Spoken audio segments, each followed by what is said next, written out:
خدا کو کیسے پاؤں؟ ناشرین، مسیحی عشائت خانہ 36 فیروز پور روڈ، لاہور۔ پیش لفظ۔ مجھے پادری مورس ووڈ صاحب کی کتابچوں کا پیش لفظ لکھتے ہوئے بڑی مسرت ہو رہی ہے۔ یہ روحانی پیرائی میں لکھے گئے ہیں اور بڑے واضح اور عملی ہیں، اور مسیح میں زندہ ایمان پانے والوں کی جملہ ضروریات کے لیے کافی ہیں، بشرطے کہ وہ اسے پانے کے دل سے خواہاں ہوں۔ مجھے یہ جان کر بڑی خوشی ہوئی ہے کہ یہ کتابچے اب اردو میں چھپ رہے ہیں۔ امید کی جاتی ہے کہ انہیں پادری صاحبان اور دیگر مسیحی رہنما خوب استعمال کریں گے اور انہیں گرجا گھروں، بک اسٹالوں اور دوسری جگہوں پر رکھیں گے۔ از تقدس مآب جناب Lawrence H Woolmer, bishop of Lahore. دیباچہ۔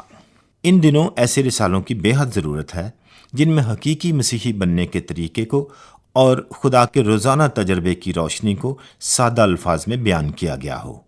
مسیحی زندگی کے کتابچے اس ضرورت کو پورا کریں گے۔ ان کا طرز بیان بہت سادہ اور صاف ہے اور اکثر لوگوں کے لیے مفید ثابت ہوں گے۔ از تقدس مآب have golf, bishop of Sydney. خدا کو کیسے پاؤں؟ ایک دفعہ میں جنوبی انگلستان میں اپنی کار پر سفر کر رہا تھا کہ مجھے کار میں پیٹرول ڈلوانے کے لیے ایک چھوٹے سے قصبے میں رکنا پڑا۔ پیٹرول پمپ کے مالک نے خود ہی پیٹرول ڈالا۔ کار میں سر اندر ڈالتے ہوئے وہ بولا، معاف کیجئے، آپ وہی پادری صاحب تو نہیں جو نارمنڈی کی فتح کے موقع پر ہمارے ساتھ فرانس کے ساحل پر تھے؟ گویا گزرے زمانے کی یاد از سرینو تازہ ہو گئی۔ ہم باتوں میں اتنے مگن تھے کہ ہمیں یہ خیال ہی نہ آیا کہ میری کار کے پیچھے اور کاروں کی قطار لگ گئی ہے۔ اب جانتے ہیں کہ دکانداری کے لیے یہ چیزیں بڑی نقصان دہ ہوتی ہیں۔ مجبوراً گاہکوں کا لحاظ کرتے ہوئے اس نے مجھے الوداع کہا۔ کہنے لگا، مجھے وہ آپ کی پہلی عبادت جو آپ نے یوم فتح کے موقع پر ساحل پر کرائی تھی کبھی نہیں بھولے گی۔ اس کے الفاظ میرے ذہن میں نقش ہو گئے۔ مجھے وہ بہت سی عبادتیں جو میں نے کرائی تھی یاد آ گئیں۔ وہ ہزاروں مرد اور عورتیں میری آنکھوں کے سامنے تھے جنہوں نے ان عبادتوں اور مقامی محاذ میں حصہ لیا تھا۔ یہ وہ لوگ تھے جنہوں نے اپنے عزیزوں کی خاطر دکھ، مصیبت اور جدائی کو برداشت کر کے اس نازک وقت اور تکلیف میں اپنے ہاتھوں کو خدا کی بارگاہ میں پھیلایا تھا۔ کیا آپ نے بھی مصیبت کے وقت خدا کو پانے کی کبھی کوشش کی؟ کیا غم اور خوشی میں آپ نے اسے کبھی یاد کیا ہے؟ مگر یوں بھی ہوتا ہے کہ ہماری دعائیں بے اثر معلوم ہوتی ہیں اور ہم سمجھتے ہیں کہ ہماری مراد ناممکن ہے۔ آپ یہ سمجھتے ہیں کہ اگرچہ آپ کو خدا کی تڑپ ہے مگر باوجود اس کے آپ اس سے دور ہیں۔ یاد رکھیے، خدا کا کوئی سگا یا پرایا نہیں۔ وہ چاہتا ہے کہ آپ اسے پائیں، اور جب تک آپ اسے فی الحقیقت پا نہیں لیتے آپ کے لیے زندگی بے معنی ہوتی ہے۔ اگر واقعی آپ اس کے لیے سنجیدہ ہیں تو برائے مہربانی 15 منٹ کے لیے اپنی توجہ میری طرف مبذول کریں۔ میں بتاؤں گا کہ بائبل کے اعتبار سے وہ کون سے 3 قدم ہیں جو ہمیں خدا کی قربت میں لا سکتے ہیں۔ خدا کے لیے جستجو۔ ذرا میرے ساتھ ہو کر گلیل کے ساحل کو تو تصور میں لائیے۔ سہانی اور روشن صبح ہے اور یسوع مسیح اپنا پہلا واعظ شروع کرنے والا ہے، جو مرکز کی انجیل اس کے پہلے باب کی 14ویں آیت میں ہے۔ ماہی گیر اس کے آس پاس کھڑے ہیں۔ وہ ابھی بیابان کی آزمائش سے فارغ ہوا ہے۔ وہ جانتا ہے کہ جہان، جسم اور شیطان بڑی بری طرح انسانی زندگیوں اور ضمیروں کو برباد کر سکتے ہیں اور انسانی تعلقات کے لیے زہر قاتل ہو سکتے ہیں۔ اگرچہ وہ ہماری طرح اسی عالم میں رہا مگر اس سے کبھی گناہ سرزد نہیں ہوا۔ اب اس کی آواز سنیے۔ پھر یوحنا کے پکڑوائے جانے کے بعد یسوع نے گلیل میں آ کر خدا کی خوشخبری کی منادی کی اور کہا، توبہ کرو اور خوشخبری پر ایمان لاؤ۔ مرکز کی معرفت لکھی گئی انجیل اس کا پہلا باب، اس کی 14ویں اور 15ویں آیت۔ یہ ہیں پہلے 2 قدم، توبہ اور خوشخبری پر ایمان لاؤ۔ توبہ کرنے سے کیا مراد ہے؟ یہی نہیں کہ گاہے بگاہے ہم اپنی زندگیاں سدھارنے کے لیے نئے منصوبے باندھتے ہیں اور یہ توقع رکھتے ہیں کہ خدا ہماری زندگیوں کو جیسی بھی وہ ہیں بغیر کسی مزید رد و بدل کے قبول کر لے گا، بلکہ یہ اس سے بہت زیادہ ہے۔ بائبل اپنے سادہ انداز میں کہتی ہے، سب نے گناہ کیا اور خدا کے جلال سے محروم ہیں۔ پالوس رسول کا خط رومیوں کے نام، اس کا 3 باب اور اس کی 23ویں آیت۔ بائبل بتاتی ہے کہ ہم اپنے اعمال کے باعث گناہگار ہیں۔ ہمارے تمام اعمال درج ہیں۔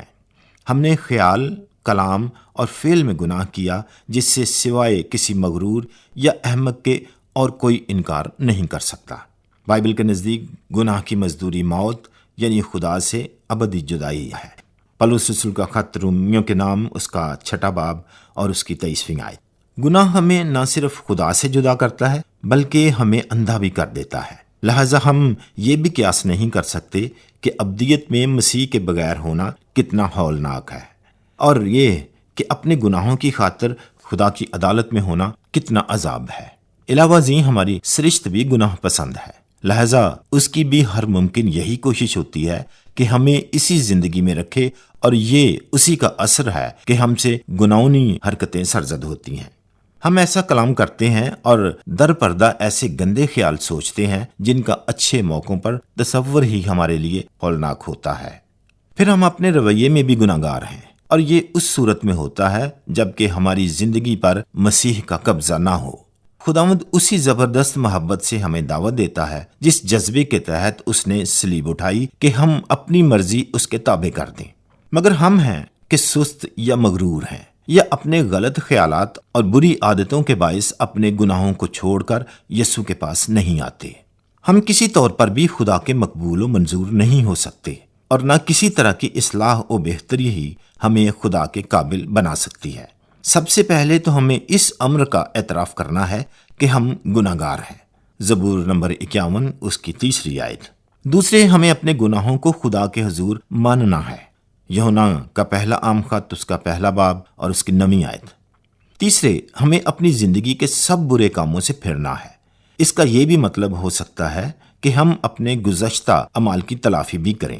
جتنا ہم عمر میں بڑھتے جاتے ہیں، توبہ کرنا اتنا ہی ہمارے لیے مشکل ہو جاتا ہے۔ کیا آپ ایسا کرنے کو تیار ہیں؟ عام طور پر یہی تو سب سے بڑا مسئلہ ہوتا ہے۔ میں چاہتا ہوں کہ اس معاملے میں ذاتی طور پر آپ کی مدد کر سکوں، مگر یاد رکھیے کہ مسیح کے سادہ سے لفظ توبہ سے کبھی بھی گریز نہیں ہو سکتا۔ کیا آپ اس لفظ کو جب ہم مل کر دوسرے قدم پر غور کریں گے اپنے ذہن میں رکھیں گے؟ یقین رکھیے کہ مسیح آپ کی خاطر ہوا۔ توبہ کی ہدایت کے بعد یسوع نے کہا، خوشخبری پر ایمان لاؤ۔ ایمان بھی بڑا مشکل لفظ ہے۔ آئیے ذرا اسے صاف طور پر سمجھنے کی کوشش کریں۔ دیکھنا یہ ہے کہ ایمان کا رجوع کس طرف ہے۔ مسیحی ایمان کا مطلب ہے یسوع مسیح پر اعتقاد رکھنا۔ ہمیں اس امر پر اعتقاد رکھنا ہے کہ وہ جو کچھ دعویٰ کرتا ہے وہی ہے۔ یسوع خدا ہے جو مجسم ہو کر زمین پر آیا۔ اگرچہ اس کی صحیح معنوں میں انسانی زندگی تھی، مگر اس کی الوہیت میں بالکل کمی واقع نہ ہوئی۔ یوحنا رسول اپنے 20ویں باب کی 31ویں آیت میں کہتا ہے کہ اس نے یہ انجیل اس لیے لکھی تاکہ ہم یسوع پر ایمان لائیں کہ وہ خدا کا بیٹا ہے۔ دوسرے یہ کہ ہمیں اس بات پر بھی ایمان لانا ہے کہ وہ ہماری نجات کے لیے مرا۔ اس کا کیا مطلب ہے؟ پطرس رسول اسے واضح کرتا ہے۔ وہ یعنی مسیح آپ ہمارے گناہوں کو اپنے بدن پر لیے ہوئے صلیب پر چڑھ گیا۔ پطرس کا پہلا عام خط، اس کا 2 باب اور اس کی 24ویں آیت۔ وہ یہ بھی کہتا ہے، مسیح نے بھی یعنی راست باز نے ناراستوں کے لیے گناہوں کے باعث ایک بار دکھ اٹھایا۔ اگرچہ صلیب پر مسیح کی موت ایک خاص وقت میں واقع ہوئی، مگر بلحاظ اپنے اثر کے یہ وقت کی قید سے آزاد ہے۔ تاریخ میں اس کی موت ایک مرکزی حیثیت رکھتی ہے۔ خدا نے مصلوب ہونے کے لیے اپنا بیٹا دے دیا، یعنی وہ جو بے گناہ تھا وہی تمام انسانوں کے گناہوں کا فدیہ بنا۔ پالوس رسول خوشخبری کا خلاصہ ان الفاظ میں بیان کرتا ہے، مسیح کتاب مقدس کے مطابق ہمارے گناہوں کے لیے موا۔ پالوس رسول کا پہلا خط کرنتھیوں کے نام، اس کا 15واں باب اور اس کی 3 آیت۔ بحیثیت عادل ہونے کے خدا ہمارے گناہوں پر ملامت کرتا ہے، مگر اپنی محبت اور رحم میں وہ ہماری خاطر اپنے بیٹے کی قیمتی موت سے معافی کا سامان بھی مہیا کرتا ہے۔ خدا باپ نے اس کا منصوبہ باندھا، مگر پورے تعاون سے خدا بیٹا اسے عمل میں لاتا ہے، اور خدا روح القدس مسیح کی موت ہمارے لیے شخصی بنا دیتا ہے جب ہم اس کی آواز کے شنوا ہوتے ہیں۔ اپنے آپ کو مسیح کے حوالے کر دیں۔ یہی جاننا کافی نہیں کہ خداوند یسوع ہمیں گناہوں سے نجات دلانے کے لیے موا تاکہ ہمیں بھی آسمان پر لے جائے۔ بعض اوقات وہی لفظ جس کا عام طور پر یوحنا کی انجیل میں ترجمہ ایمان کیا جاتا ہے، چند ایک مقامات پر حوالے کرنا اور سونپنا کے معنوں میں بھی آتا ہے۔ اس سے مراد جرت آموز تجربہ ہے جس میں ہم اپنے دل اور روحیں مسیح کو سونپتے ہیں۔ کیا آپ نے کبھی اپنے دل کو خدا کے حوالے کیا ہے؟ کیا آپ نے کبھی اپنی کشتی کا چپو اس کے ہاتھ میں سونپا ہے کہ وہ جہاں چاہے آپ کو چلا کر لے جائے؟ مجھے یاد ہے جب میں جنگ میں شاہی بیڑے کا پادری مقرر ہوا تھا، تب ساحل پر نصب شدہ توپ خانے نے ہمارے بیڑے پر گولہ باری کی۔ انہوں نے مجھے ساحل پر ہی اتار دیا کیونکہ میں ہی انگریزی کلیسیا کا پادری اس بیڑے پر متعین تھا۔ بیڑے کے افسر نے بچاؤ کی پیٹی میرے لیے پانی میں اتار دی۔ میں نے اس کی ایک طرف کو دبایا اور یہ میرے کندھوں پر آ گئی۔ میں نے اپنے بازو اس میں سے گزارے اور تیر کر اپنی پلٹن کے دوسرے لوگوں سے جا ملا۔ اس سے پہلے تو میں صرف عملی طور پر ہی جانتا تھا کہ یہ پیٹیاں بچاؤ کے لیے کتنی مفید ہیں، مگر اس دن تو مجھے ان کا مفید ہونا تجربے سے بھی ثابت ہو گیا۔ اسی طرح ہمیں اپنی زندگیاں خداوند یسوع کو سونپنے کی ضرورت ہے۔ اگر اب تک ہم نے ایسا نہیں کیا تو آج ہی کرنا چاہیے۔ ہمیں اپنے گناہوں سے توبہ کرنی چاہیے اور یہ ایمان ہونا چاہیے کہ یسوع ہمیں بچانے کے لیے موا۔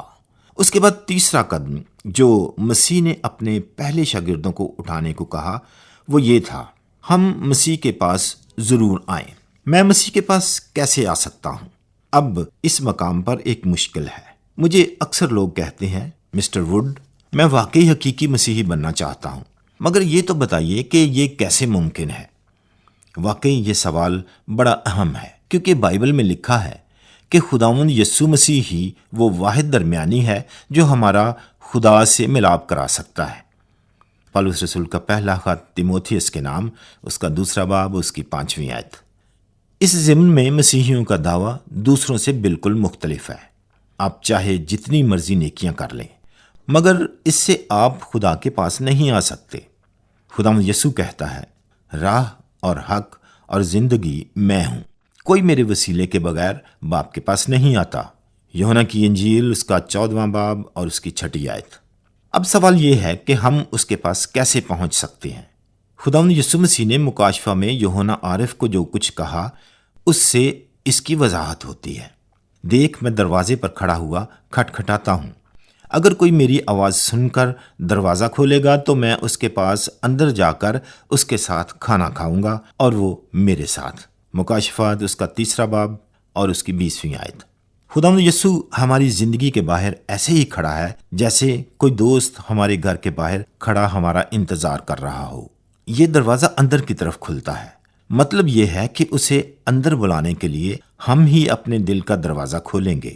میرا تجربہ شاہد ہے کہ مسیح کے لیے اپنا دل کھول کر ہمیں زندگی کمال و تمام ملتی ہے، اور اگر ایک مرتبہ صحیح معنوں میں ہم اسے پالیں تو زندگی پھر ویسی نہیں رہے گی۔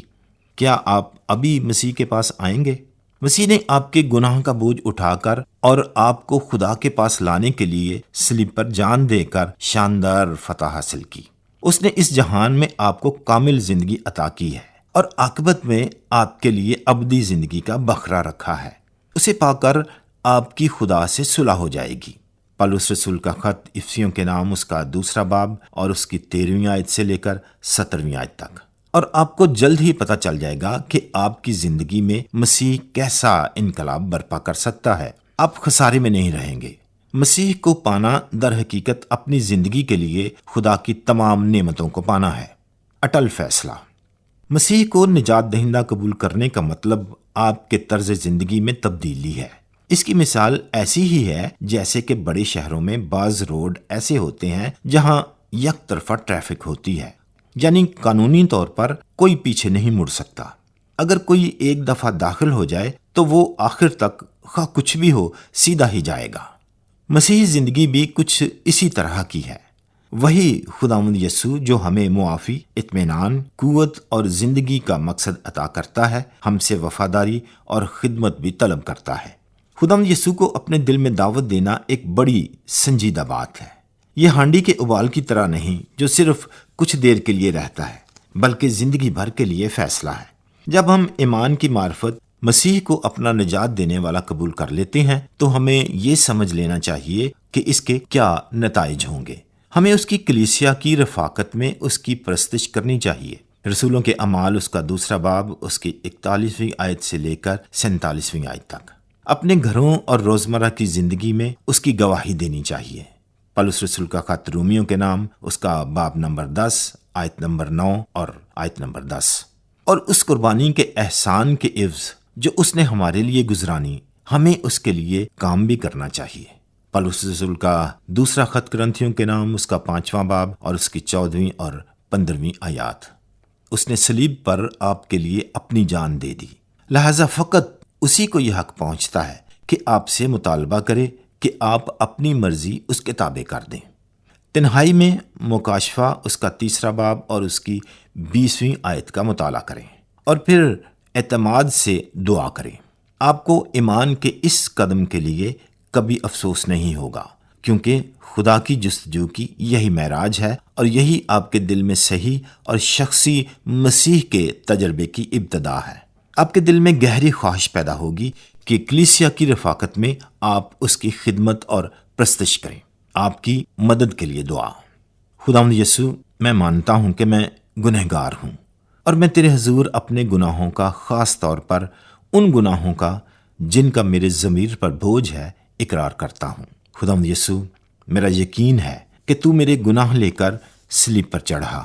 اپنے آپ کو فروتن کر کے میں تیرے پاس آتا ہوں، اپنے دل کا دروازہ تیرے لیے کھولتا ہوں اور تیرے وعدے کے مطابق اپنی زندگی میں بطور خداوند اور نجات دہندہ تیرا خیر مقدم کرتا ہوں، تیرے نام کی خاطر، آمین۔ اب مکاشفہ کا 3 باب اور اس کی 20ویں آیت کا پھر مطالعہ کریں اور اس کے بعد یوحنا کی انجیل اس کے 6 باب کی 37ویں آیت کا۔ جو کوئی میرے پاس آئے گا اسے میں ہرگز نکال نہ دوں گا۔ لیکن اگر ابھی تک آپ پر اپنے اور مسیح کے مابین جو تعلقات ہیں وہ واضح نہیں، تو پہلے اس سوال کا جواب حاصل کریں، میں مسیح کو کیسے حاصل کر سکتا ہوں؟ اس سے آپ پر واضح ہوگا کہ یہاں کیا لکھا ہے۔ اس مضمون پر بائبل میں سے اور آیات بھی تلاش کریں اور بائبل کا مزید مطالعہ کریں۔ خداوند کریم آپ کو برکت اور مسیح کے پاس آنے کی توفیق دے۔ ضروری قدم۔ جب آپ نے حتمی طور پر خداوند یسوع مسیح کو اپنے دل میں دعوت دینے کا عظیم الشان قدم اٹھا لیا، تو آپ کے نئے ایمان کو تقویت کی ضرورت ہوگی۔ مطالعہ بائبل، دعا، کلیسیا کی رکنیت، عبادت، رفاقت، پاک شراکت اور مسیح کی گواہی سے خدا آپ کو اس سے تقویت دے گا۔ یہ تمام ایسے معاملات ہیں جن میں آپ اپنے پاسبان سے مدد حاصل کر کے بہت ہی خوش ہوں گے، مگر اپنے دل میں ابھی سے فیصلہ کر لیں کہ آپ اسے ضرور شروع کریں گے اور ہر دن کو بائبل کے مختصر مطالعے اور یسوع سے جو آپ کا نیا دوست اور نجات دہندہ ہے دعا کر کے شروع کریں گے اور اسی طرح ختم بھی کریں گے۔ یقین حاصل کرنے کے لیے کتابچہ نمبر 3 آپ کے لیے بے حد مفید ہوگا۔ کتابچہ نمبر 4 دعا اور مطالعہ بائبل کے طریقوں کے لیے بہت مفید ہے، مگر فوری امداد کے لیے یہاں 2 سادہ سے مطالعہ بائبل دیے جاتے ہیں۔ پہلے دن کے لیے بائبل کا مطالعہ۔ ابتدائی دعا۔ اے خداوند، میری آنکھیں کھول دے تاکہ میں تیری شریعت کے عجائب دیکھوں۔ زبور نمبر 119 کی 18ویں آیت۔ ورد۔ زبور نمبر 23۔ اچھا چوپان۔ خداوند میرا چوپان ہے، پہلی آیت۔ اگر ایک دفعہ ہم مسیح کو اپنے دلوں میں قبول کر لیں اور اس پر اعتماد کریں کہ وہ ہمارا نجات دینے والا ہے، تو ہم بھی اسے میرا چوپان کہہ کر پکار سکتے ہیں۔ دیکھیں وہ اور مقامات پر اپنے اچھا چرواہا ہونے کے متعلق کیا کہتا ہے۔ یوحنا کی انجیل اس کا باب نمبر 10 اور اس کی 9ویں آیت سے لے کر 11ویں آیت تک اور پھر 27ویں آیت سے لے کر 30ویں آیت تک۔ ہدایات۔ نمبر 1، اس زبور میں وہ 12 چیزیں معلوم کریں جو اچھا چرواہا آپ کے لیے کرے گا۔ مثال کے طور پر 4 آیت سے معلوم ہوتا ہے کہ موت کے سائے میں خوف سے ہمیں آزاد کرے گا۔ وہ زندگی کی دوڑ میں ہمارے ساتھ ہوگا اور اگر کبھی بھٹکیں تو وہ ہماری مدد بھی کرے گا اور ہمیں درست راہ پر لائے گا۔ نمبر 2، اس مطالعے کا اطلاق اپنی زندگی کے روزمرہ کے واقعات پر کریں۔ نمبر 3، ان میں سے ایک آیت منتخب کر کے اسے حفظ کریں اور اسے آج اپنے لیے وعدہ مانیں۔ دعا۔ پہلی بات، ان میں سے ایک آیت کو اپنے لیے، اپنے خاندان کے لیے اور اس شخص کے لیے جسے آپ جانتے ہیں اور جسے مسیح کی حاجت ہے، دعا کے طور پر خدا کے حضور رکھیں۔ مثلا پہلی آیت۔ دوسری بات، خداوند یسوع کا شکر بجا لائیں کہ وہ آپ کے دل میں داخل ہو کر آپ کے لیے اچھا چرواہا بنا ہے۔ مکاشفہ کی کتاب اس کا 3 باب اور اس کی 2 آیت۔ وہ مسیحی جو اکثر خدا کا شکر بجا لاتا ہے، مسیح کا شادمان شاگرد بن جاتا ہے۔ دوسرے دن کے لیے بائبل کا مطالعہ۔ ورد یوحنا رسول کی معرفت لکھی گئی انجیل، اس کا 1 باب، 1 آیت سے لے کر 14 آیت تک۔ یوحنا کی انجیل کی تمہید۔ خدا کے کلام کی اس عظیم الشان عبارت میں یسوع مسیح کو خدا کا کلام آیت نمبر 5، خدا کی زندگی آیت نمبر 4، خدا کا نور آیت نمبر 5 اور 9 اور خدا کا جلال آیت نمبر 14 بتایا گیا ہے۔ آیت نمبر 12 کا بغور مطالعہ کریں۔ یوں تو آپ نے کئی مرتبہ اس کا مطالعہ کیا ہوگا، مگر چونکہ اب آپ نے پورے طور پر اپنے آپ کو مسیح کے سپرد کر دیا ہے، لہذا خدا کا روح آپ کی آنکھیں کھولے گا اور آپ بائبل مقدس کو سمجھ سکیں گے۔ یوحنا کی انجیل ایک شاندار کتاب ہے اور اس کے مطالعے سے آپ ضرور خداوند مسیح میں بڑھتے جائیں گے۔ آپ کے لیے روزانہ بائبل کا مطالعہ کرنا نہایت مفید ہوگا۔ دعا۔ یوحنا کی انجیل اس کا 1 باب، اس کی 12 آیت کی روشنی میں آہستہ سے خداوند کی دعا استعمال کریں۔ ہر جملے کے بعد توقف کریں اور اس میں اپنی ذاتی حمد یا دعا کا اضافہ کریں۔ میرا خیال ہے اس کتابچے میں کافی مواد ہے جو مسیح کی شاگردی اختیار کرنے میں آپ کے لیے مفید ثابت ہوگا۔ اس سلسلے کے دوسرے کتابچے بھی آپ کے لیے بے حد فائدہ مند ہوں گے، کیونکہ اچھی پہل ٹھوس ترقی کے لیے بہت مفید ہوتی ہے۔ ہماری دعا ہے کہ خداوند اس کام کو جو اس نے آپ میں شروع کیا ہے پایۂ تکمیل تک پہنچائے۔ پالوس رسول کا خط فلپیوں کے نام، اس کا 1 باب اور اس کی 3 آیت سے لے کر 6 آیت تک۔ خدا زندگی کے ہر شعبے میں آپ کو برکت دے، آمین۔